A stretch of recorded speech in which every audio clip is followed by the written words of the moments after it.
ja us estava contant el motiu de la reunió, el que volíem era saber de primera mà la preocupació de les persones que estan treballant, i ens hem demanat una reunió en l'equip de personal i per a mostrar-los el nostre recolzament i pensem que les coses no s'estan fent bé per part de la Conselleria, però també volíem la primera assessorant de aquestes informacions que donessin i per tant l'hem acudit al lloc adequat per a demanar aquesta informació. Pareix ser que en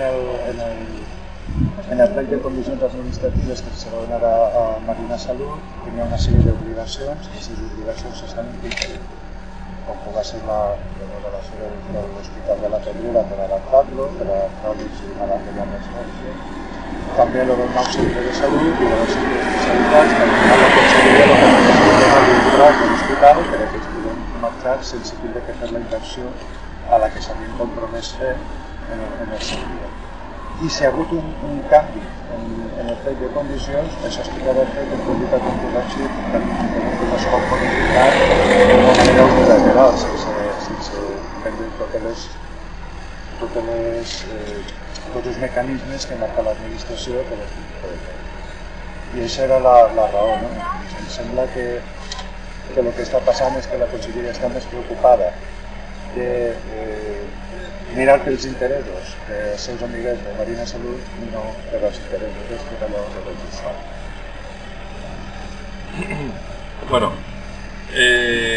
dir-vos que ha sigut una reunió de treball molt profitosa, en ampla representació de l'equip de personal. Dir-vos que per al bloc la sanitat no és un negoci, sinó que és un dret bàsic. Nosaltres serem partidaris d'ampliar l'hospital de Dénia i la Pedrera i crear una secció en la Marina Sud, en la Marina Alta per la part baixa de la Marina Alta, però donat que s'ha fet pel model del Partit Popular de privatitzar la gestió de la sanitat pública, nosaltres anem a mirar escrupolosament el conveni, el protocol entre l'empresa adjudicatària i Marina Salut, l'empresa Marina Salut, que té una part de Bancaixa i Camp i una fons d'inversió. Anem a comprovar claríssimament que es complisca escrupolosament el conveni pel qual se dona la concessió a aquesta empresa. Ens preocupa en primer lloc la situació de 165 professionals de l'hospital que, segons la nostra informació, han de continuar de que tenen una plaça d'interín i aquesta plaça no se pot substituir per personal laboral contractat, ex novo, sinó són professionals que han de continuar treballant en la sanitat pública i han de poder, i per tant la primera preocupació serà aquesta.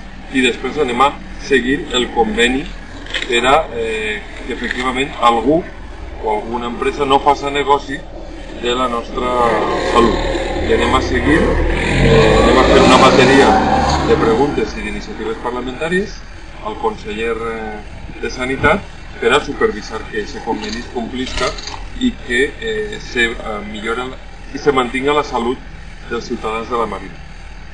Som conscients des del bloc que els ciutadans de la Marina i específicament de Dénia han perdut molt en aquesta decisió governamental. Tot i que l'hospital estava saturat, l'atenció que n'hi havia antes era molt millor que la que n'hi ha en aquests moments. I diguem,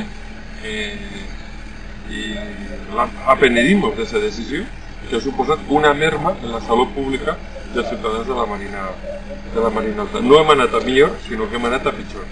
Però des del bloc treballarem per a supervisar que no se continue degradant la sanitat pública, sinó que els ciutadans de la Marina tinguen una atenció com es mereixen. Creiem que les coses es podien haver fet millor.